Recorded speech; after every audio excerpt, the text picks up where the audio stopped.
ఆంధ్రప్రదేశ్ రాష్ట్రంలో ఉన్న రైతన్నలకి మరీ ముఖ్యంగా రాజధాని కట్టుకోవడానికి భూములు దానం చేసిన రైతన్నలందరికీ కూడా ఈ వీడియో చేరవేయండి.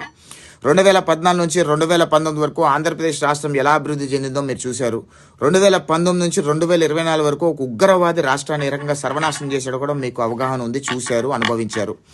2024లో చంద్రబాబు నాయుడు గారిని జనసేన బీజేపీ ప్రభుత్వాన్ని అత్యధిక మెజారిటీతో గెలిపించి అధికారంలోకి తీసుకొచ్చారు. ఏ రోజైతే కౌంటింగ్లో చంద్రబాబు నాయుడు గారు ముఖ్యమంత్రి కాబోతున్నారు, కూటమి గెలిచింది అని తెలిసిన మరుక్షణం నుంచి అమరావతిలో యుద్ధ ప్రాతిపదిన పనులు మొదలయ్యాయి. అమరావతిని వచ్చే 2 సంవత్సరాల్లో చంద్రబాబు నాయుడు గారు కొలికి తీసుకొచ్చి ప్రపంచం మొత్తం అమరావతి వైపు చూసేలా చేస్తారు.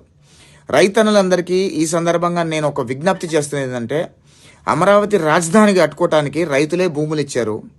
అదేవిధంగా రాజధాని అభివృద్ధి చేయడానికి, రాజధాని కొలికి రావడానికి కూడా రైతుల పాత్ర అనేది ఉండాలి. భూములు ఇవ్వటమే కాకుండా ప్రతి రైతన్న కూడా దయచేసి అమరావతి కన్స్ట్రక్షన్లో కానీ, అమరావతి అభివృద్ధిలో కానీ అమరావతిలో పాల్గొనండి, ఆ నిర్మాణంలో పాల్గొనండి.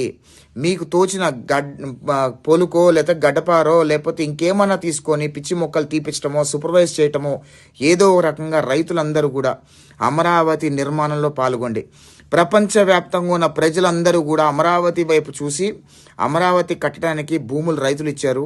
అమరావతి నిర్మాణంలో కూడా రైతుల పాత్ర అమోఘము, కీలక పాత్ర రైతులదే అనిపించుకునేలాగా రైతన్నలందరూ కూడా, ఆంధ్రప్రదేశ్ రాష్ట్రం రైతన్నలు కూడా మీకు తోచిన విధంగా అక్కడ పని చేద్దామా లేదా సూపర్వైజ్ చేయటమా, ఏదో ఒక విధంగా నిర్మాణంలో పాల్గొనే ప్రయత్నం చేయండి. నిర్మాణంలో ఆ రైతుల పాత్ర కీలక పాత్ర అనే విధంగా ప్రపంచవ్యాప్తంగా ఉన్న ప్రజలందరూ కూడా అమరావతి రైతుల్ని, రాష్ట్రంలోని రైతులందరినీ కూడా శభాష్ అనిపించుకునేలాగా దయచేసి రైతన్నలందరూ కూడా అమరావతి నిర్మాణంలో పాల్గొనండి. ఏదో ఒక విధంగా అమరావతి నిర్మాణంలో పాల్గొని అమరావతిని ప్రపంచవ్యాప్తంగా మనందరం చాటి చెప్పాల్సిన అవసరం మనందరి మీద ఉంది.